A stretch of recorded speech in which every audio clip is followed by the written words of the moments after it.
ವಿಕಲಚೇತನರ ಒಂದು ಸ್ಕೀಮ್ ಇದೆ. ಆ ಸ್ಕೀಮಲ್ಲಿ 86 ಗಾಡಿಗಳು ಬಂದಿದೆ.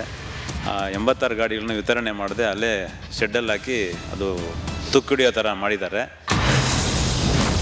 ದಿನಾಂಕ 12/7/2024 ಸಮಯ ಮಧ್ಯಾಹ್ನ 12 ಗಂಟೆ. ತುಕ್ಕು ಹಿಡಿದಿತ್ತು ವಿಶೇಷ ಚೇತನರ ಸ್ಕೂಟರ್ಸ್. ಎಸ್, ವಿಶೇಷ ಚೇತನರಿಗಾಗಿ ಸರ್ಕಾರ ಹಲವಾರು ಯೋಜನೆ ಜಾರಿಗೆ ತರುತ್ತೆ. ಆದ್ರೆ ಇಷ್ಟೊಂದು ಸ್ಕೂಟರ್ ಅನ್ನ ಫಲಾನುಭವಿಗಳಿಗೆ ಕೊಡದೆ ಗಾಳಿ ಮಳೆಗೆ ಹಾಕಿ ಲಗಾಡಿಯನ್ನ ಎಬ್ಸಿದ್ರು. ಕೋಲಾರದ ಅಂತರಗಂಗಾ ಬುದ್ಧಿಮಾಂದ್ಯ ಶಾಲೆಯ ಕಾಂಪೌಂಡ್ ನಲ್ಲಿ ಒಂದಲ್ಲ ಎರಡಲ್ಲ ಬರೋಬ್ಬರಿ 86 ಸ್ಕೂಟರ್ಗಳನ್ನ ತುಕ್ಕು ಹಿಡಿಸ್ತಾ ಇದ್ರು.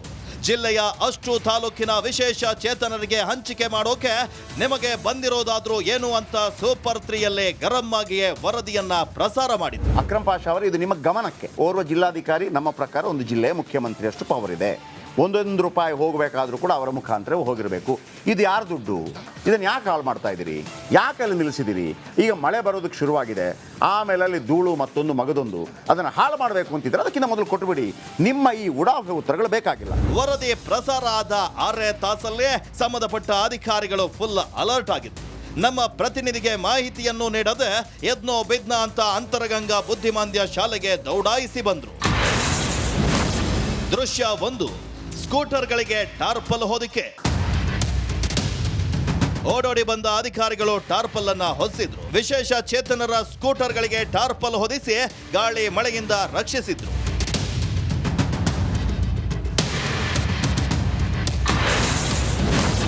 ದೃಶ್ಯ 2, ಜಿಲ್ಲಾಧಿಕಾರಿ ಅಕ್ರಮ್ ಪಾಷಾ ಭೇಟಿ.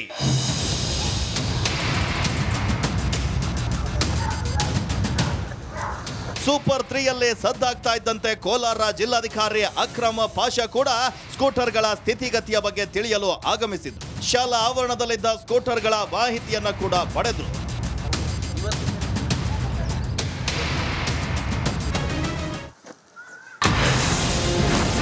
ದೃಶ್ಯ 3, ಫಲಾನುಭವಿಗಳಿಗೆ ವಿತರಿಸುವಂತೆ ಡಿಸಿ ಸೂಚನೆ. ಎಷ್ಟು ದಿನ ಯಾಕೆ ಇಟ್ಕೊಂಡಿದ್ರೆ ಶೀಘ್ರವೇ ವಿತರಿಸಬೇಕಲ್ವಾ ಅಂತ ಅಂಗವಿಕಲ ಕಲ್ಯಾಣಾಧಿಕಾರಿ ರಮ್ಯಾಗೆ ಪ್ರಶ್ನಿಸಿದ್ರು. ಇನ್ನು ಅಧಿಕಾರಿಗಳು ಚುನಾವಣೆ ನೀತಿ ಸಂಹಿತೆ ಇತ್ತು ಸರ್ ಅಂತ ಸಮಜಾಯಿಸಿಕೊಂಡ್ರು.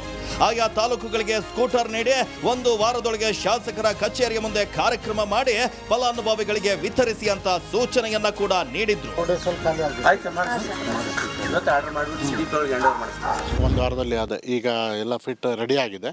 ಈಗೆಲ್ಲ ತಾಲೂಕು ವೈಸ್ ಕಳಿಸ್ಬಿಟ್ಟು ನಂತರ ನಾವು ಆಗಸ್ಟ್ 15 ಕೊಡೋಣ ಅಂದ್ಕೊಂಡ್ವಿ. ಲೇಟ್ ಆಗುತ್ತೆ.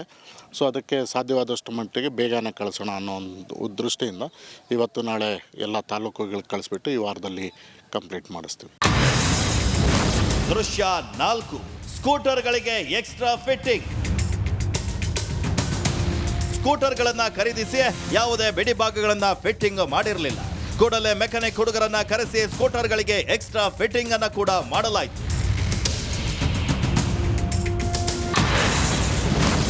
ದೃಶ್ಯ 5, ನಮ್ಮ ಪ್ರತಿನಿಧಿಯಿಂದ ಸ್ಕೂಟರ್ ಪರಿಶೀಲನೆ. ಸ್ಕೂಟರ್ ಬಿಡಿ ಭಾಗಗಳು ಫಿಟ್ಟಿಂಗ್ ಆಗ್ತಾ ಇದ್ದಂತೆ ನಮ್ಮ ಕೋಲಾರ ಪ್ರತಿನಿಧಿ ಸುರೇಶ್ ಸ್ಕೂಟರ್ ಬಳಿ ತೆರಳಿ ಪರಿಶೀಲನೆಯನ್ನ ನಡೆಸಿದ್ರು. ಸ್ಕೂಟರ್ ಕೀ ಆನ್ ಮಾಡಿ ಮೀಟರ್ ಓಡ್ತಾ ಇದೆಯಾ ಅಂತ ಚೆಕ್ ಅನ್ನ ಕೂಡ ಮಾಡಿದ್ರು. ದೃಶ್ಯ 6, ಸ್ಕೂಟರ್ ಹೊತ್ತೊಯ್ಯಲು ಕ್ಯಾಂಟರ್ ಬಂದು. ಡಿಸಿ ಸೂಚನೆಯಂತೆ ಆಯಾ ತಾಲೂಕುಗಳ ಫಲಾನುಭವಿಗಳಿಗೆ ವಿತರಿಸಲು ವಿಶೇಷ ಚೇತನ ಅಧಿಕಾರಿ ರಮ್ಯಾ ಕ್ಯಾಂಟರ್ಗಳನ್ನ ತರಿಸಿದ್ರು. ದೃಶ್ಯ 7, ಕ್ಯಾಂಟರ್ಗಳಿಗೆ ಲೋಡ್ ಆದವು ಸ್ಕೂಟರ್.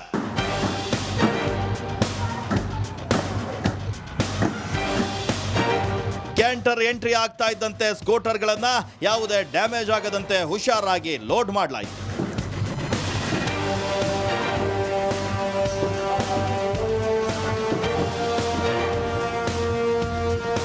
ಇದೀಗ ಜಿಲ್ಲೆಯ ಹಲವು ತಾಲೂಕುಗಳಿಗೆ ವಿಶೇಷ ಚೇತನರ ಸ್ಕೂಟರ್ಗಳನ್ನ ಆಯಾ ತಾಲೂಕಿಗೆ ರವಾನೆ ಮಾಡಲಾಗಿದೆ. ಇನ್ನೊಂದು ವಾರದಲ್ಲಿ ಫಲಾನುಭವಿಗಳಿಗೆ ವಿತರಣೆಯನ್ನ ಕೂಡ ಮಾಡಲಿದೆ. ಇದು ಸೂಪರ್ 3ಯ 50% ಇಂಪ್ಯಾಕ್ಟ್. ಇನ್ನೊಂದು ವಾರದಲ್ಲಿ ಫುಲ್ ಇಂಪ್ಯಾಕ್ಟ್ ಆಗಲಿದೆ. ಇದು ಸೂಪರ್ 3ಯ ಸ್ಪೆಷಾಲಿಟಿ.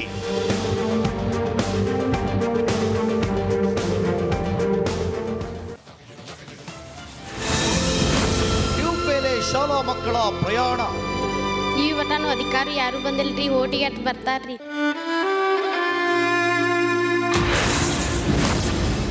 ಟ್ಯೂಬ್ ಢಮ್ ಅಂದ್ರೆ ಮಕ್ಕಳ ಜೀವ ಕಲಾ. ಪಾಲಕರಿದ್ರೆ ಹೆದರಿಕಾಗುಲ್ರಿ, ಪಾಲಕರು ಇಲ್ದಿಕ್ರೆ ಹೆದರಿಕಾಗ್ತೈತ್ರಿ.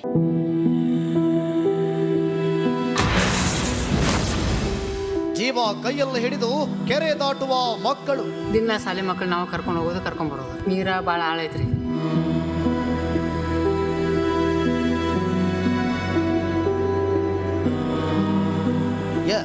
ಬೆಳಗಾವಿ ಜಿಲ್ಲೆಯ ಕಿತ್ತೂರು ತಾಲೂಕಿನ ನಿಂಗಾಪುರ ಗ್ರಾಮದಲ್ಲಿ ಮಳೆ ಅವಾಂತರ ಸೃಷ್ಟಿಯಾಗಿ ಬಿಟ್ಟಿತ್ತು. ಇಂದಿರಮ್ಮನ ಕೆರೆ ಉಕ್ಕಿ ಹರಿದು ದಾಟೋಕೆ ಶಾಲಾ ಮಕ್ಕಳು, ರೈತರು ಟ್ಯೂಬ್ ಬಳಕೆ ಮಾಡುತ್ತಿದ್ರು.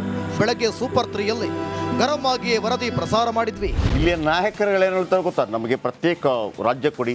ಈ ಪ್ರತ್ಯೇಕ ರಾಜ್ಯ, ನಿಮಗೆ ಪ್ರತ್ಯೇಕ ಒಂದು ತಾಲೂಕನ್ನು ಮೇಂಟೈನ್ ಮಾಡಕ್ಕೆ ಬರಲ್ಲ, ಪ್ರತ್ಯೇಕ ರಾಜ್ಯ ಬೇರೆ ಕೇಳು ನಿಮಗೆ. ಮೊನ್ನೆ ಆ ವಯನಾಡ್ನಲ್ಲಿ ಮಿಲಿಟರಿ ಬಂದು 24 ಗಂಟೆಯಲ್ಲಿ ಒಂದು ಸೇತುವೆ ಮಾಡಿ ಹೋದ್ರು. 24 ವರ್ಷದಲ್ಲ ಆಗಿಲ್ವಲ್ರೋ. ತೋ ನಿಮ್ಮನ್ನೆಲ್ಲ ಯಾಕೆ ಅಲ್ಲಿ ಆಯ್ಕೆ ಮಾಡ್ತಾರೆ ಹೇಳ್ತಾ ಇದ್ದೀರಿ, ಅದು ನನ್ನ ಗಮನಕ್ಕೆ ಬಂದಿದೆ. ಓಕೆ, ನಾನು ತಹಶೀಲ್ದಾರ್ಗೆ ಅಲ್ಲಿ ತಕ್ಷಣ ಹೋಗಿ ಸ್ಪಾಟ್ ಇನ್ಸ್ಪೆಕ್ಷನ್ ಮಾಡ್ಲಿಕ್ಕೆ ಹೇಳಿದ್ದೀನಿ. ಸೂಪರ್ 3ಯಲ್ಲಿ ವರದಿಯಾಗಿ 30 ನಿಮಿಷ ಆಗಿರಲಿಲ್ಲ. ಆಗಲೇ 30 ವರ್ಷದಿಂದ ಸುಳಿಯದ ಜನಪ್ರತಿನಿಧಿ ಅಧಿಕಾರಿಗಳು ಓಡೋಡಿ ಬಂದ್ರು. ಮುಂದೇನಾಯ್ತು ಅಂತ ಸೀನ್ ಬೈ ಸೀನ್ ತೋರಿಸ್ತಾ ಹೋಗ್ತೀವಿ ನೋಡಿ. ಸೀನ್ ನಂಬರ್ 1, ನಿಂಗಾಪುರ ಗ್ರಾಮಕ್ಕೆ ಶಾಸಕರ ದೌಡು. ಮಕ್ಕಳು ಹೀಗೆ ಟ್ಯೂಬ್ನಲ್ಲಿ ಕೆರೆ ದಾಡುತ್ತಿದ್ದಾರೆ ಅಂತ ಜಾಡಿಸಿದ್ದೇ ತಡ. ಎಲ್ಲಿದ್ರೋ ಏನೋ ಕಿತ್ತೂರು ಶಾಸಕ ಬಾಬಾ ಸಾಹೇಬ್ ಪಾಟೀಲ್ ಓಡೋಡಿ ಬಂದ್ರು.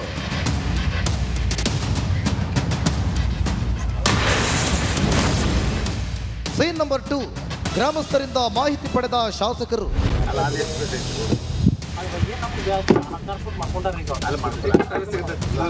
ಈ ಗ್ರಾಮದ ದುಸ್ಥಿತಿ ಬಗ್ಗೆ ಶಾಸಕರಿಗೆ ತಿಳಿದೇ ಇರಲಿಲ್ವಂತೆ.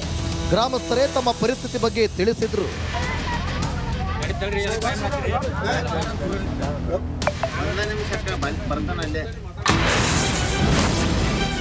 ಸೀನ್ ನಂಬರ್ 3, ಶಾಸಕರು ಬರ್ತಿದ್ದಂತೆ ತಹಶೀಲ್ದಾರ್ ಹಾಜರ್.